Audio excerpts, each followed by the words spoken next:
amigos, y es momento de ir a nuestro segmento de entrevistas.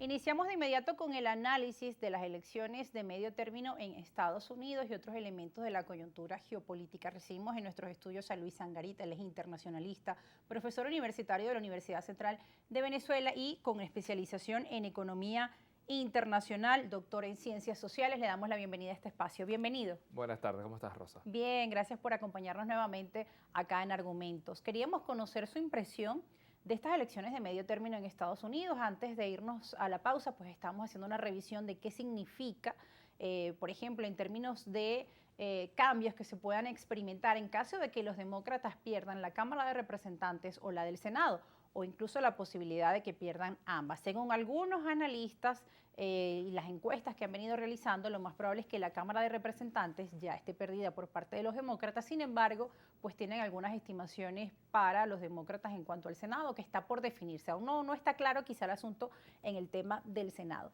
¿Qué puede pasar en estas elecciones y el resultado de esto, cómo influiría en la política de Estados Unidos? Sí, creo que estas elecciones son importantísimas porque tratan de aclarar el debate de la institucionalidad democrática de Estados Unidos o la deriva autoritaria, aunque puede ser, digamos, muy altisonante, pero tiene como gran antecedente el conflicto de la invasión al Senado, al Congreso, Sí. el 6 de enero del 2021. Fue el último resultado de un proceso electoral en Estados Unidos y vimos esas imágenes que dieron la vuelta al mundo que nos tomaron a todos por sorpresa. No pensamos ver en Estados Unidos una situación así. Totalmente. Por lo tanto, esta primera elección, luego de ese evento, pone en relieve la calidad de la democracia en Estados Unidos, que todo el mundo la señala como la más antigua y la más sólida. Entonces, más allá de todos los aspectos técnicos de las probabilidades que haya alternancia en los problemas en los estados columpios. Se centra el debate en Pensilvania, en Nevada, en Arizona, que parecieran cambiar de representantes y darle una mayoría a los republicanos. Cualquier otra elección, eso pudiese significar que forma parte de balances y contrapesos, es un gobierno demócrata, probablemente por evaluación de los primeros 2 años de gestión implican un cambio en la opinión, pero como antecedente todo lo que ha sucedido alrededor de la figura de Donald Trump, las personas que están accediendo a las gobernaciones, porque también hay elecciones de gobernadores de estados, a la Cámara de Representantes y senadores, están asociados a las figuras de Donald Trump. Bueno, y Donald Trump, pues obviamente también está perfilándose para las elecciones presidenciales. No se ha confirmado como tal su candidatura, pero digamos que ha estado sonando mucho, ha llegado reportes de insinuaciones de su próxima candidatura y también roces entre los republicanos en cuanto a este tema, ¿no? Por otro lado. Sí, aunque pareciera que es el candidato a derrotar, lo que se ha impuesto en las primarias para estas candidaturas son candidatos cercanos y pro-Trump, por lo tanto, lo que uno puede llegar a esperar es que va a ser, de lograr la mayoría en ambas cámaras, un periodo muy conflictivo de los republicanos en contra de los demócratas.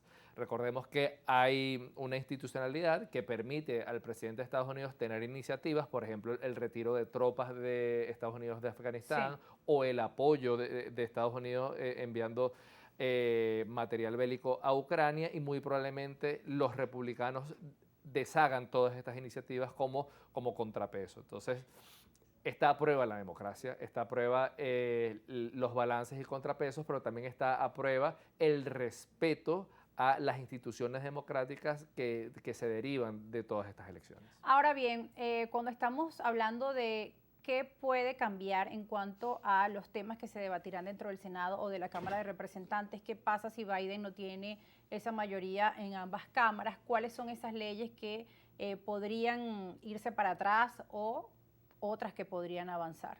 Sí, hay un detalle no menor, que el sistema electoral de Estados Unidos permite al partido ganador de la Cámara presidir todas las comisiones. Uno está acostumbrado en Venezuela que de alguna manera se distribuyan de forma proporcional o en la mayoría de los congresos, mientras que en el caso de Estados Unidos, el partido que gane el Senado presidirá todas las comisiones. Entonces, muy probablemente cambie, por ejemplo, el coordinador de la Comisión Permanente de Política Exterior, ya no será el senador Bob Meléndez, probablemente sea el senador Marco Rubio, y eso implique una evaluación más exhaustiva a la política exterior de Estados Unidos.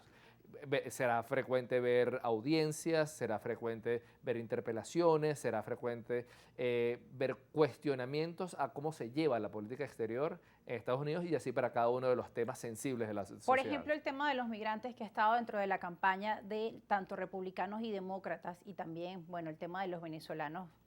Cuando hablamos del tema de la migración, obviamente preocupa la situación también de millones de venezolanos que se encuentran en Estados Unidos. ¿Qué podría cambiar si ganan republicanos o demócratas? Porque hemos visto en medio de la campaña cómo ha sido usado el tema de los migrantes de un lado y del otro.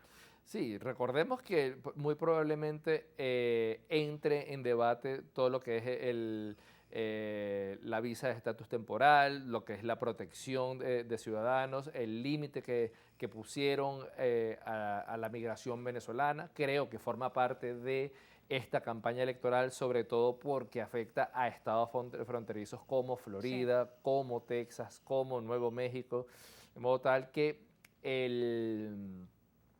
va a ser un tema importante. Recordemos que propuesta de los republicanos y de Donald Trump fue un discurso xenófobo, un discurso anti-migración y el establecimiento de un muro. Entonces probablemente hayan revisiones de la política demócrata de migración y probablemente unas propuestas un poco más agresivas. Ahora bien, sobre el tema de Venezuela, aquí hay muchas preguntas sobre si el cambio o los resultados en estas elecciones de medio término podrían afectar esas conversaciones del gobierno de Estados Unidos con el Palacio de Miraflores, con la Casa de Gobierno de Venezuela respecto al tema energético, que ha sido una, pues, de las principales preocupaciones de Estados Unidos por el precio del combustible, y también Venezuela busca por otro lado que se alineen sus sanciones. ¿Cómo quedaría esto? ¿Podrían verse cambios significativos o se mantendría igual? ¿Es otro tipo, pues, de política que no interferiría en los resultados de este proceso electoral, o sí? Será cuestión de evaluación del Comité de Política Exterior sobre la política que haga el Ejecutivo. Al final, la política exterior siempre está a manos del Ejecutivo y el Ejecutivo debe rendir cuentas al Legislativo. Muy probablemente por ser partidos rivales, muy probablemente jugarán a evaluar, a interpelar, a generar muchas trabas y muchas condiciones y probablemente exigir que sean muchas medidas muchas más agresivas. Recordemos que por lo menos Marco Rubio ha sido un vocero muy activo y muy condenatorio de lo que ha sido la gestión del gobierno de Maduro.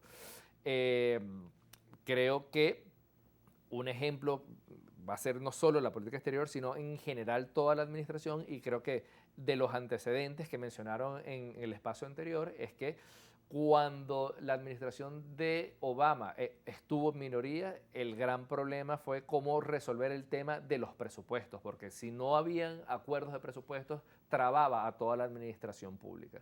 Entonces, conflictos como esa de administración pública o conflictos que traben la acción política serán frecuentes en estos 2 años. Bueno, vamos a estar hablando al regreso de otros temas respecto a estas elecciones de medio término, así como también vamos a estar haciendo revisión de otros acontecimientos que están en el panorama geopolítico. Sus preguntas también son muy importantes para nosotros. Si tienen inquietudes, háganoslas llegar a nuestras cuentas en redes sociales. Mi cuenta es @rosa_periodista en Twitter y en Instagram, y la cuenta de este espacio es @argumentos_gb en Twitter y @argumentosgb en Instagram. Estamos en vivo por la señal de Globovisión y ya regresamos con más argumentos.